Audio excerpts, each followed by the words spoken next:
selamat datang semua untuk peserta webinar kali ini. Kali ini kita akan sharing dengan para calon newbie yang mau bertransaksi di pasar modal.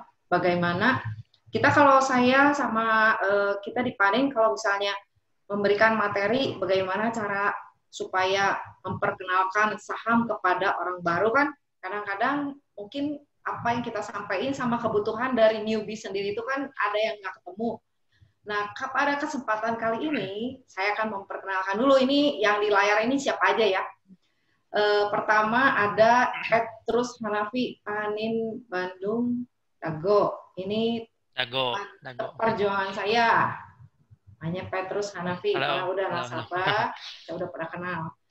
Lalu ini ada Mbak Aldila Koirunisa. Ini salah satu mahasiswa di SBM ITB ya? Iya, Bu. Mbak Dila. Ya, SBM ITB. Tingkat berapa, Mbak? Saya lagi ambil S2-nya, Bu. S2-nya, hebat ya. Udah pernah transaksi saham, Mbak Dila? Belum, Bu. Tapi udah pernah kenal? Baru awal-awalnya aja. Baru awal-awalnya. Oke. Nah, satu lagi ini nih, Mas Panser. Mas Panser, sekarang posisi lagi di mana ini? Saya lagi di rumah, Bu. Ya, ini benar-benar udah punya akun saham atau belum? Saya belum sih, Bu. Karena dulu tuh mainnya saya di pasar forex. Oh, iya ya.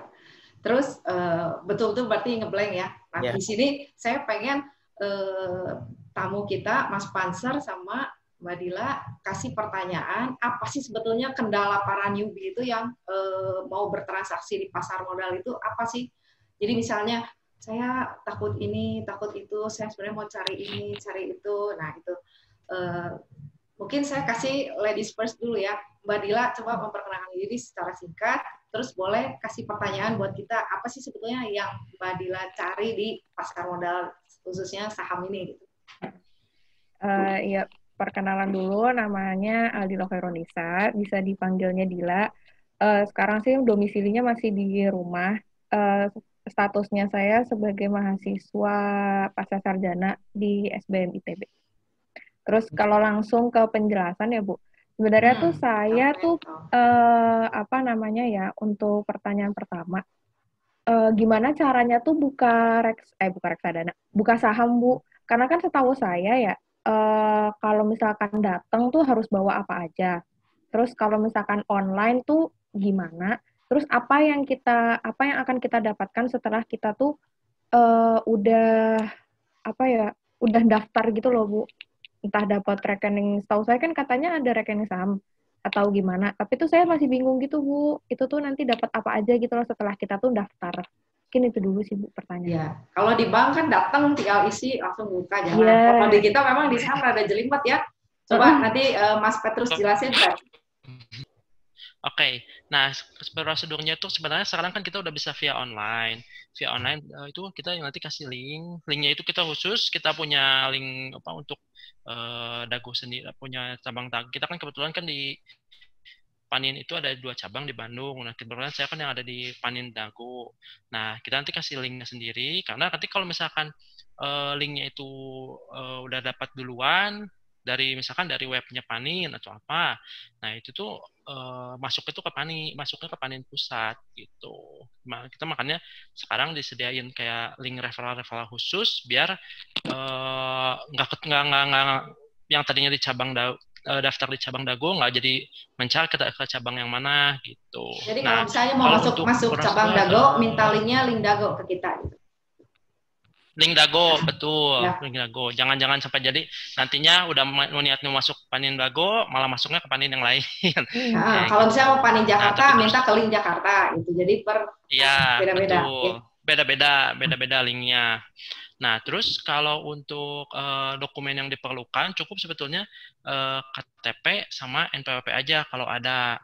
Gitu. Kalau nggak ada NPWP sih nggak jadi masalah. KTP cukup ada KTP doang juga cukup sih. Gitu. Terus untuk nanti kalau kayak di bank gitu kan kita dapat akun ya. akun Iya. rekening kita. Nah, nanti kalau misalkan di rekening saham gitu, kita buka di sekuritas, kita dapatnya apa aja ya, Pak? Kita sih cuma dapat emang hanya untuk berupa nomor rekening, disebutnya tuh rekening dana nasabah atau disingkat RDN. Nah, RDN itu apa? Itu sebetulnya seperti kayak semacam kayak virtual account lah, kayak kita seperti kayak kalau belanja online di Tokopedia, di Shopee, kan kita punya virtual account untuk kita kalau transfer dana ke rekening itu gitu kalau kita belanja. Nah, sama kalau di saham juga seperti itu, cuma namanya RDN itu. Gitu. Kita dibikinin khusus atas nama nasabahnya, atas nama misalkan Mbak Dila ya, atas nama Mbak Dila sendiri. Gitu. Nah, teman kita nggak dapat kalau kita buka rekening bank biasa kan kita dapatnya kayak buku tabungan dan lain-lain gitu. Kita nggak ada sih, hanya berupa nomor rekening, udah cukup itu aja. Tapi kalau misalkan rekeningnya misalkan pakai rekening RDN-nya BCA, itu kita bisa ngecek mutasi kita gitu. Dari mobile banking, dari internet banking itu juga bisa kelihatan gitu. Itu aja sih. Mungkin ke Mas Panser dulu kalau mau nanya yang lain. Ya, Mas Panser silakan. Kenalkan diri dulu, latar belakang sama pertanyaan buat kita. Oh ya, nama saya Panser Mukti Prakoso. Latar belakang saya S1 dan elektro, cuman sekarang wirausaha. Kan berhubung dengan COVID kan kita nyari juga penghasilan yang bisa terlihat, Bu, ya kan ada banyak orang ngomong tuh di kayak gini tuh oke banget nih kita bermain saham. Nah, saya tuh mau nanya sebenarnya kan kalau dulu saya pernah main di bursa berjangka tuh dia sebenarnya bukan investment tapi lebih ke bisnis. Nah, kalau di saham ini maksudnya fundamental apa sih yang menawarkan atau why-nya kita bermain saham tuh? Pertama, jangan bilang main. Ini bisnis. Bisnis. Bukan main, nanti kamu jadi memperlakukan ini sebagai suatu permainan. Dulu juga saya main saham. Jangan main-main, ini urusan duit ya. Bisa cari duit di sini, kita bisa hilang juga. Nah, jadi why-nya itu, yaitu pertama, jangan bilang kamu ini main saham. Saya mau minimal dagang saham, bisnis saham, investasi saham. Kalau main, kamu jadi nggak serius nantinya. Nah, kalau di forex, kamu dulu untung kalah, menang kalah? Pernah untung, pernah kalah juga. Di total? Di total sih BP jadinya. Ya pokoknya kan intinya kan kita bermain semua juga ada resikonya. Intinya berapa yang kita dapat ketika kita benar dan berapa yang kita rugi ketika kita salah kan. Ujung-ujungnya kita mesti menang, win rate kita mesti lebih gede. Jadi untungnya mesti surplus. Karena kan suatu kerugian, kekalahan di suatu usaha itu adalah hal yang nggak bisa dihindarin kan, benar nggak? Nah itu, why-nya itu kalau di saham kita ada dua macam ya. Kamu tujuannya pertama untuk transaksi, dianggap seperti itu uang rutin, dapat bulanan, dagang, atau kamu mau memperlakukan ini sebagai suatu investasi, kayak kamu misalnya beli rumah, disimpan, tunggu harganya naik baru dijual. Nah itu pertama kamu memposisikan di awal kita mau masuk ke dunia saham. Kita mesti tahu dulu profil kita tuh seperti apa. Kita sukanya apa gitu. Lebih nyaman dengan fluktuasi harga atau dengan valuasi. Karena itu dua hal yang berbeda. Kamu Bila lebih suka sama apa? Fluktuasi harga atau sebetulnya kamu bayangin diharapin dari saham tuh apa sih? Kalau saya sih jangka panjang, Bu. Bukan jangka panjang, berarti kamu invest. Tapi kalau kamu udah naik 10% dalam seminggu, kamu dijual nggak? Kayaknya belum deh, Bu. Nunggu tinggi. Nunggu, oke. Berarti itu dicatat ya. Nanti kalau kamu udah buka rekening, dicatat. Kamu memang niatnya jadi investor, kan? Kamu berarti mengabaikan pergerakan harga. Karena investor itu fokusnya pada kinerja perusahaan. Selama perusahaan itu bertumbuh, menghasilkan profit dan profitnya bertumbuh, diharapkan harga saham akan mengikuti dari nilainya, gitu kan? Kalau gitu, ini memang cuma turun sesaat. Kalau memang nilainya bagus, ya dia akan rebound-nya lebih cepat, gitu kan? Kalau investor. Kalau Mas Panser ngarepin lebih suka trading, dagang, atau disimpan kayak Madila? Kalau saya sih basicnya kayaknya tradingnya sih, Bu. Trading, berarti kamu memperlakukan sebagai itu barang dagangan. Ya. Belinya di mana, udah untuk profit, berapa persen jual, cari barang lagi kan? Benar nggak? Yes. Nah, kalau ada yang nanya, ini mana yang benar, mana yang salah, tergantung kenyamanan kalian. Kamu di awalnya di setting dulu, kamu tujuannya apa, jangan kecampur-campur, jangan sampai kebanyakan orang-orang kayak gini ya, awalnya saya mau trading, nggak tahu pas trading analisa kita salah, sahamnya malah turun. Ya udahlah saya invest, ini sahamnya bagus. Nah itu dari trading jadi investor, nah itu kebanyakan yang salahnya. Yang tuh jadi kayak begitu. Jadi nanti kalau posisi kita salah itu akumulasi. Tapi kalau investor kan beda, dia kalau turun dia cari yang lebih murah ya dia rata-rata lagi.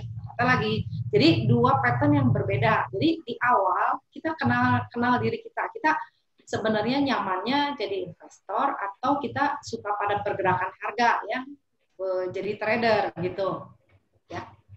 Nah, kalau untuk investor kita mesti menguasai analisa fundamental. Jadi fokus ke nilai perusahaan itu sendiri.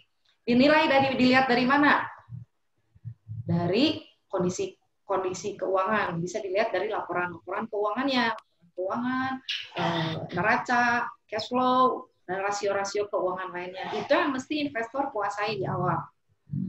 Kalau Mas Panser lebih suka trading, berarti Mas Panser masih menguasai technical analysis. Berarti di forex kan pakai technical ya, Mas? Ya, full technical. Full technical. Pakai analisa apa yang biasa dipakai? Indikator apa maksudnya? Kalau saya sih technicalnya basic, pakai ininya aja, pakai bukan kurvanya, yang doji gitu loh, Bu. Candlestick. Ya, candlestick. Nah, itu kan kalau technical kita lihat candlestick per harian kan. Berarti kamu swing ya, bukan atau kamu scalper yang harian, Mas Panser? Kalau saya mainnya scalper sih, Bu, soalnya scalper, berarti one day trade. Berarti kamu pakai chartnya yang kalau di saham yang 5 menit, kalau nggak semenit ya. Kalau nggak tik kan berarti. Satu. Pakai yang sejam. Pakai sejam. Nah, di saham juga ada. Nanti itu bisa berlaku juga di saham. Jadi pergerakan kan karena supply dan demand kan semua sama aja ya. Karena jadi ada dua kubu nih. Ini valuasi dari perusahaan sendiri fundamental. Di satu ruangan lain ada supply demand yang ngebentuk harga. Fundamental fokus di sini, di perusahaan di sini. Dan mengabaikan si pergerakan harga. Pergerakan harga dalam jangka panjang akan mengikuti dari nilai perusahaan. Kalau perusahaannya memang bagus, dia akan menyesuaikan harganya dengan nilai perusahaan tersebut. Jadi ikut naik kalau memang perusahaan yang bagus. Tapi kadang-kala kalau lagi turun semua, yang bagus yang jelek ya karena supply demand-nya dipengaruhi sama isu sesaat, ya turun semua gitu. Jadi jangan kaget kalau memang barang bagus juga tetap turun dan barang jelek bisa ada tetap naik. Karena memang ada dua ruangan dari value dan harga dan price ya, itu yang berperan di pasar. Nah terus buat tadi yang pembukaan account, nanti kita kalau udah buka rekening di kita kasih user ID sama password. Jadi ibaratnya kita tuh kasih display buat Mbak Dila sama Mas Panser di Panin. Etalase tokonya kita kasih nih.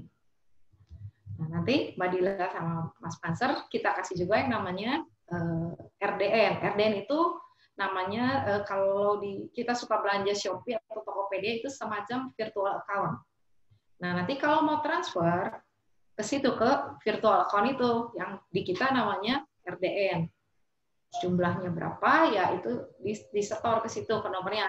Namanya sesuai nama Mbak Dila sama Mas Panser. Jadi nggak akan mungkin di kemana-mana itu atas nama pribadi. Jadi kalau udah buka rekening, dibukain itu yang namanya RDN untuk disetor.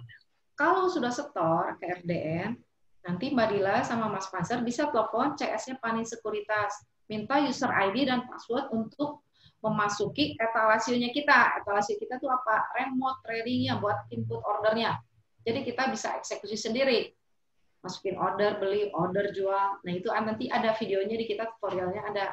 Susah Bu, susah memang nggak sekaligus langsung bisa. Tapi itu bisa dipelajari ya karena gampang. Sekarang pakai internet begini malah kita lebih lancar. Semua bisa lewat online ya, ngirit waktu, ngirit jarak semua gitu ya. Nah terus ada yang mau ditanya lagi nggak ini Mbak Dila? Mbak Dila dulu.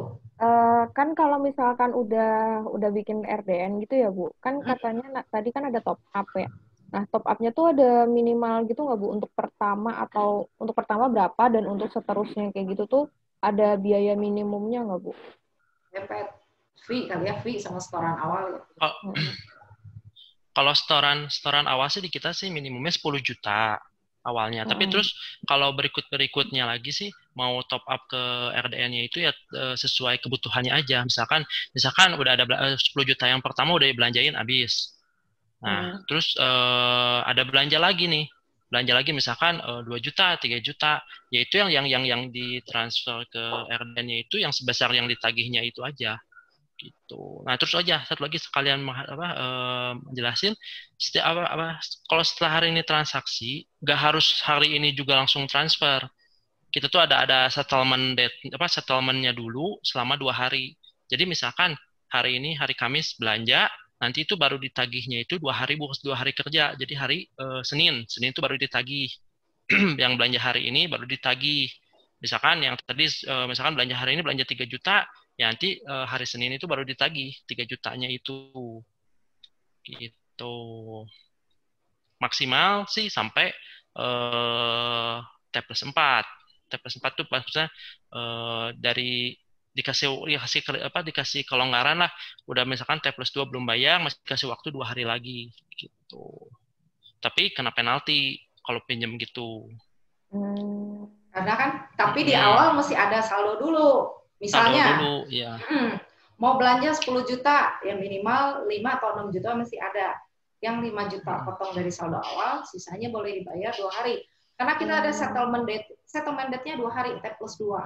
Nah, sisanya bisa 2 hari. Tapi kita masih ada jaminan efek. Nggak bisa misalnya Mbak Dila punya saldo cuma 1 juta, tapi pengen belanja 10 juta, itu nggak bisa. Berarti ada minimal gitu ya Bu? Kalau misalkan rasionya aja. Tapi kalau minimal itu sih enggak sih. Kalau kita ada event udah 10 juta boleh di bawah itu. Iya. Kalau event-event tertentu gitu ya. Kalau kayak gini kan event sebutnya. Iya.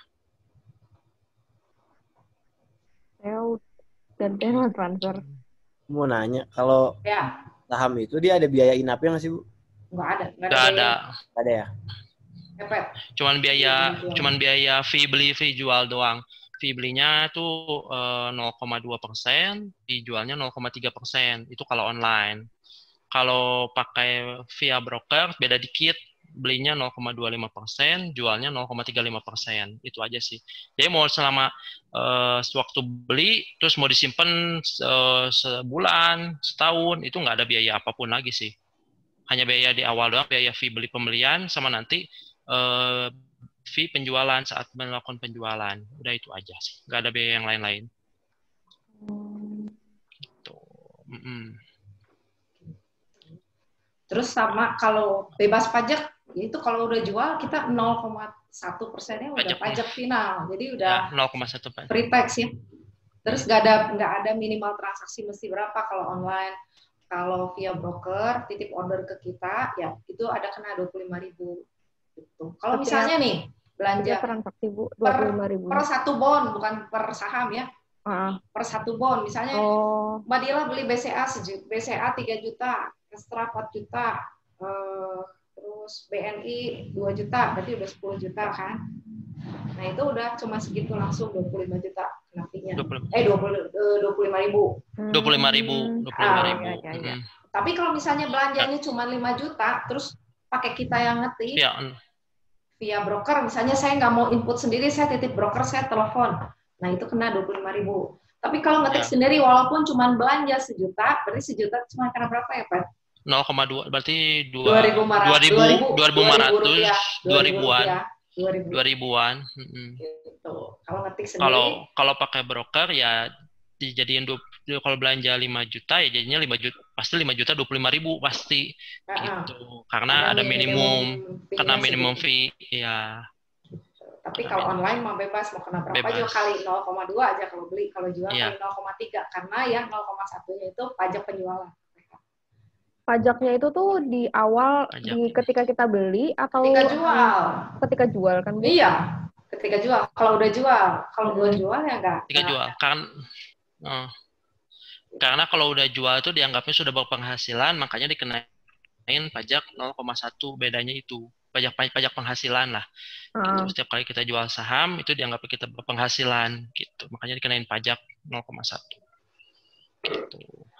Itu yang 0,1 itu untuk semua transaksi gitu ya, Pak? Nggak ada misalkan minimal semua. Gitu. Nggak, kalau jual beli? Nggak ada, semua. Oh ya. Kalau jual beli sama. Jadi mau jualnya berapapun saham ya pasti kenanya 0,1 itu. Jadi 0,0 apa tiap kali jual kena fee-nya tuh 0,3 gitu. Berarti udah fix. Berarti ketika beli kita hanya dikenakan biaya fee, ketika jual kita dikenakan fee sama pajak. Ya, betul. Iya, betul. Jadi 0,3 gitu. Ya, Mas Panser, ada yang mau tanyakan? Kalau di saham tuh dia kena gap gitu nggak sih Bu di pembukaan pasar yang dari Jumat ke Seninnya? Misalkan gap loncat gitu harganya? Ya, loncat gitu. Kadang-kadang ada bisa aja, bisa gap up, bisa gap down, bisa aja. Nggak usah Sabtu Minggu. Kadang-kadang kayak kemarin ini juga. Kemarin ini waktu pengumuman apa PSBB. Jakarta mau PSBB, itu kan marketnya langsung ngerespon spontan ngeresponnya langsung nge-gap down IHSG-nya. Padahal cuma beda 1 hari, nggak harus Sabtu Minggu, nggak harus 2 hari. Gimana kondisi market sih? Gimana kalau misalkan ada isu-isu yang dikiranya menjelekkan pasar, ya pasti gap down. Kalau dikiranya isunya bagus, kadang-kadang jadi gap up sahamnya, harga-harga sahamnya gitu. Nggak harus kepotong Sabtu Minggu baru ada gap gitu, nggak juga sih. Nah itu kan kalau di forex kadang yang saham derivatif ketika gapnya terlalu gede kita nggak dapat profit, Mas. Kalau misalkan di saham ini tetap dapat profit ketika gap up. Kalau udah punya posisi ya berarti kita tetap dapat profit. Misalkan hari ini kita udah simpen nih, ternyata besok pagi dia gap up, ya kita udah punya sahamnya kan, ya tetap kita dapat keuntungan juga. Gitu. Berarti nggak ada batasan gap up-nya, Mas? Nggak ada. Tetap profit, tetap dianggap profit walaupun gap up ya, tetap dianggap profit. Dijual profit langsung realize profit. Betul. Oh iya, dijual betul. Kalau ke bawah turun lagi ya nggak profit, kamu balik rugi. Iya. Iya betul. Harus eksekusi jual. Eksekusi karena kan kita kan real beli real jual kan, nggak ada future gitu kayak di forex kan ya. Kalau forex kan ada future-nya kan. Oh mesti top up, mesti apa ngejar gitu, ada biaya yang nginep. Kita mah enggak, bebas-bebas aja. Kamu misalnya beli saham mau disekep, ya anggap istri sampai kamu tua juga nggak apa-apa, nggak ada biaya nginep, biaya apa nggak ada. Nah terus kalau misalnya harganya turun, nggak mesti dijual, nggak apa-apa. Kalau kamu mau jadi investor, ya kamu bisa rata-rata, nggak mesti kamu top up, mesti injek. Apa dulu kan injek gitu kan namanya ya kalau forex. Dulu nasabah saya pernah bilang, saya dulu pernah trading top up, mesti top up ya. Saya dulu pernah trading forex sampai kayak orang gila, cina malam-malam mesti bawa cash setor, katanya mesti top up, katanya begitu ya. Nah saya bilang, ya udahlah kok jangan sampai ngerusak hidup ya, apalagi hidup kita kan kita bukan cuma cari uang aja kan, kita mesti cari ketenangan dan kenyamanan. Tapi kita pengen dapat uang juga, ya sesuaikan sama yang kita bisa lah. Tuh, jangan terlalu yang sampai gitu-gitu. Tadi malam-malam saya sampai ngantengin uang, jangan sekaleng. Nasabah saya dulu ada yang bilang gitu. Karena saham aman. Kalau saham ya udah, kamu bisa kasarnya mau trading 10 juta, kamu batasin aja stop loss-nya 10% atau 20%. Ya udah ketika kamu investnya turun sampai 10% atau 20%, kamu keluar dulu dari pasar. Udah, kamu nasib kerugian kamu bukan di tangan pasar, tapi di tangan kita sendiri kan, bener nggak? Kalau di forex kamu top up, ya mungkin ada yang bisa, tapi kalau misalnya belum terlalu bisa, jangan terlalu berani lah, karena selain resiko bukan reward yang kita cari dulu. Kita biasa kan kalau orang saya nawarin, Pak beli ini bisa naik sampai berapa? Semua pasti nanya target jual bisa untung berapa. Tapi selain itu, kita kan di pasar tuh ada kemungkinan untung sama rugi. Nggak ada yang nanya resiko ruginya sampai seberapa, nggak ada. Tapi kan sebenarnya mesti dijaga kan downside rugi kita tuh di berapa. Kalau kita bisa mempertahankan modal kita dengan untung kecil tapi konsisten, kita bisa bertahan. Tapi kalau nih yang sering kita alamin, saya juga kadang ngalamin, kita tuh bisa untung sedikit, sekali ambil rugi berat banyak. Pernah ngerasa kayak gitu nggak? Rugi Nah, gede, itu kan rugi gede. rugi gede itu yang ngabisin. Nah, kita kalau risk management ya dijaga. Kita ambil probabilitas winning rate supaya winning rate gede kita lebih gede. Ini minimal si rugi gede itu bisa hilang. Kalau rugi kecil kita bisa ketutup sama untung kecil atau untung gede kan. Kemungkinan di sana cuma 5 kalau saya bagi. Untung gede, untung dikit, kit-kit, seimbang. Rugi kecil, rugi gede. Rugi gedenya dihilangin, udah kita 80% kan. Nah ini gimana? Risk management, pintar-pintarnya kita. Ngaturnya gimana? Batasin rugi kita. Gitu. Kalau yang mau jadi investor, ya pilih yang fundamentalnya bagus. Belinya dicicil. Buat apa? Buat hindarin resiko. Jangan sekali turun baru hari pertama beli. Wah, ini katanya ketika orang lain takut harus berani. Oh iya, berani. Saya berani beli. Oh iya, beli. Besoknya turun lagi 7%. Wah, harus saya berani ini berani beli. Guyur lagi 7%. Kalau uangnya banyak, turun sampai 7% berhari-hari, ya kamu tahan. Tapi kalau kita cuma punya alokasi dana sekian di awal udah dipakai habis, nanti pas turunan terakhir kita nggak dapat.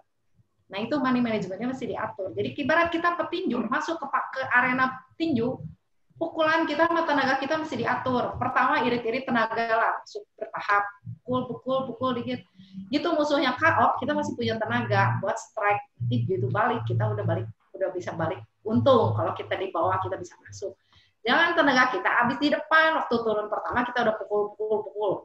Turun kedua kita pukul. Turun sampai 5 kali. Turun ketiga kita udah pingsan. Kelima orang lain bangun. Kita masih ngos-ngosan gitu mantul. Kita belum balik modal. Nah itu kan kebanyakan kayak begitu kalau yang udah pernah ngalamin transaksi. Jadi di awal jangan kita pengen, wah ini bisa untung berapa. Saya pengen kayak si itu, kayak si ini. Dan si itu Pak uangnya udah berapa, beda. Iya. Ya, kita belajar dulu mengenali diri sendiri. Kita cocoknya kayak gimana nih? Kita udah bisa apa nih? Jangan ikut-ikutan. Jangan ikut-ikutan analisa. Menurut saya ini analis harga ini bisa sampai segini. Bisa naik. Dia harganya turun berapa juga ya mungkin dia mah punya modalnya mau turun berapa juga dia masih bisa average terus sampai harga yang dia mau tercapai gitu. Tapi kan kita kalau yang misalkan uangnya terbatas kan kita nggak bisa ngikutin kayak dia gitu. Kita sebelum memulai mau beli saham, baiknya itu kita bikin dulu planningnya gitu. Planningnya misalkan kita target entry-nya di berapa, target kita mau kalau harga sahamnya turun ke seberapa kita mau digimanain, nah target profit kita juga di berapa, kita itu harus tentuin. Jangan, karena banyak saya nemuin nasabah yang gini, dia udah posisi untung, udah untung sekian persen, saya ngabarin, Pak, kok gini ini udah untung sekian persen, mau diambil dulu tuh apa enggak? Nanti aja biar bisa naik lagi. Oh ya udah, oke. Kalau nggak gini nanya, besok masih naik nggak ya? Betul. Sering banget tuh. Kita teh dukun gitu, padahal kita juga nggak tahu. Sering banget pertanyaan gitu. Nah ternyata besoknya ternyata turun atau hari itu juga ternyata sorenya turun. Atau gitu dijual ya di harga atas di sini gini. Nah terjadinya penyesalan. Makanya pentingnya misalkan kalau kita udah nargetin untungnya sekian persen ambil. Nah ya udah kita alok aja. Jadi jangan profit yang udah ada itu kegerus lagi karena sahamnya turun lagi gitu. Kalau yang stop loss juga misalkan kalau harga sahamnya turun sekian, ya kita harus ya udah kita ngakuin bahwa analis kita salah, posisi kita salah, ya udah kita cut dulu misalkan masih 2%, 3%, ya udah kita cut dulu lah. Kita masih lebih rela dibanding ternyata kalau udah turunnya udah di atas 5%, minus 5%, minus 10% kan lebih kadang-kadang lebih nggak rela. Itu kalau untung makin dalam, rugi makin dalam itu makin nggak tega. Makin nggak tega, betul. Ya. Itu. Jadi kalau buat di awal jangan terlalu lot gede dulu. Tapi mesti beli mesti ya. Mesti beli mak. Kalau cuma di analisa nggak beli, feel-nya nggak dapet. Berarti emang harus dilatih gitu ya Bu? Oh iya latihan. Ini kita latihan bertahun-tahun. Kita kan ibaratnya kan mau berantem nih di bursa saham itu kan ibarat medan pertempuran kan. Kita belajar fundamental, belajar teknikal, money management, psikologi, segala macam apa logi kan. Nah itu ibarat kita belajar jurus. Tapi kalau kita belajar jurus, kita nggak pernah berantem di medan pertempuran. Gimana kita bisa menang pertempuran? Benar nggak? Kamu masih posisi kamu lihat kamu udah ambil dasar saya keputusan beli apa, bener nggak? kalau benar polanya berarti kamu udah benar kan. Nah, ulang lagi. Nanti lama-lama kan ini kan suatu perjalanan kan. Kita bertahun-tahun juga bakal merasa nyaman di sini kalau kita cocok ya. Nggak ada bosan, ini teman hidup saya kalau saya bilang. Gitu, saya bilang. Tiap hari soalnya beda-beda terus. Tiap hari beda. Saya bilang, apa ada dunia yang lebih ramai dari pasar modal gitu. Yang selalu tiap hari beda gitu ya. Kalau kita udah bisa nikmatin.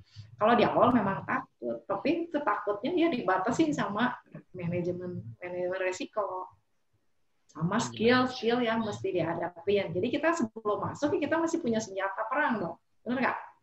Tahu apa ini tuh. Nah, gitu. Ada yang mau ditanyain nggak? Ini tadi pembukaan account udah tahu semua caranya gimana.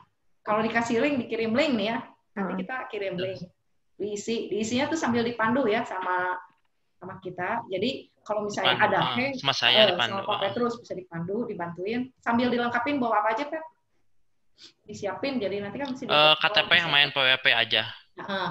Kalau misalnya KTP belum yang PWP aja. Gak apa-apa kalau belum ada yang PWP. Yang penting ada KTP sama buku rekening, bukan buku rekening, pokoknya rekening pribadi gitu. Istilahnya kalau udah punya KTP doang tapi belum punya tabungan rekening pribadi atas nama sendiri, ya itu nggak bisa. Tapi kalau misalkan harus punya rekening pribadi. Kalau misalkan buku rekeningnya bukan dari bank Panin gitu nggak apa-apa. Kita cuma bisa Panin sama BCA ya kalau online ya. Oh iya. Kalau online baru 2. Kalau yang kalau via manual tabungan pribadinya mau bank apapun juga nggak jadi masalah sih. Cuman setiap kali tarik dana, misalkan tarik dana dari RDN-nya ke rekening pribadi, ya nanti kena biaya RTGS gitu ya, biaya pindah antar bank gitulah, transfer antar bank. Gitu. Kalau sebisa mungkin sih ya enaknya ya kalau misalkan punyanya BCA ya sama BCA lagi gitu. Panin lagi. Jadi nggak kena biaya. Panin lagi ada promo cashback. Iya, promo.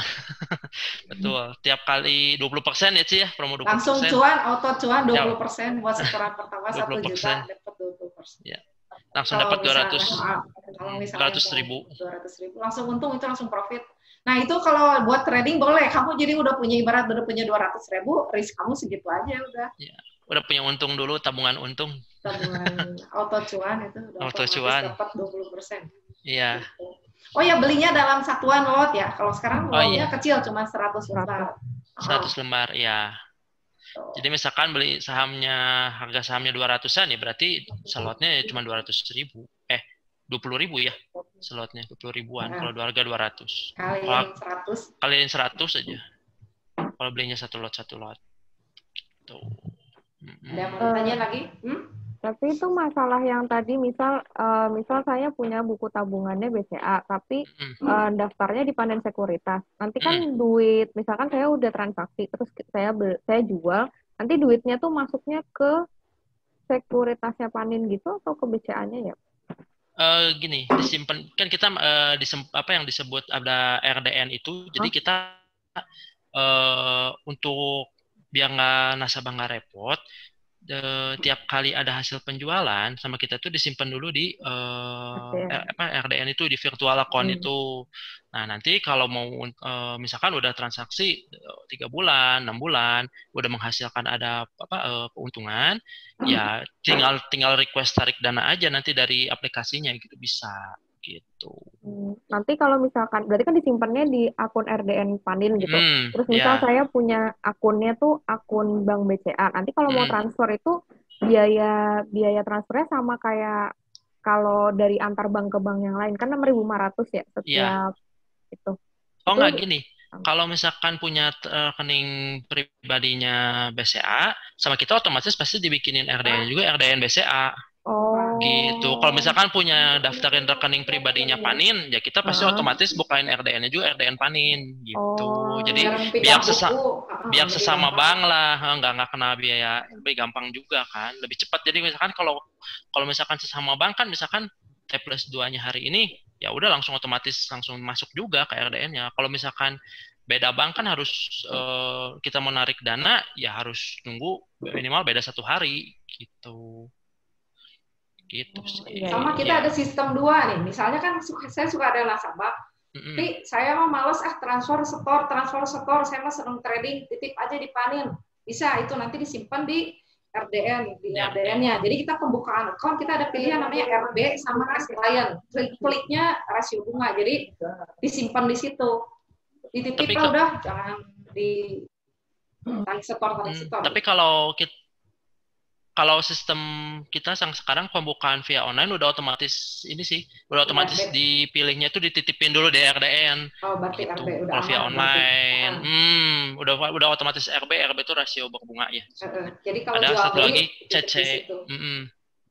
Ya, satu lagi CC cash client. Jadi tiap kali ada penjualan, otomatis hasil jualannya itu dikirim ke rekening pribadi. Itu nggak disimpan di RDN. Tapi kalau misalkan buka via online, sekarang sama si sistem pusat itu udah otomatis tiap kali buka saham, di uang hasil jualan itu dititip dulu di RDN, gitu, disimpan dulu di RDN, nggak langsung dikirim ke rekening pribadinya. Gitu. Bisa sih kita minta disetel jadi bisa cash client, bisa. Jadi kalau misalnya buat yang transaksi sekali-sekali, bilang aja saya mau cash client. Ya, harus nge-request lagi. Cuman otomatis by default-nya itu yang disimpan di RDN. Gitu. Itu buat supaya nggak repot.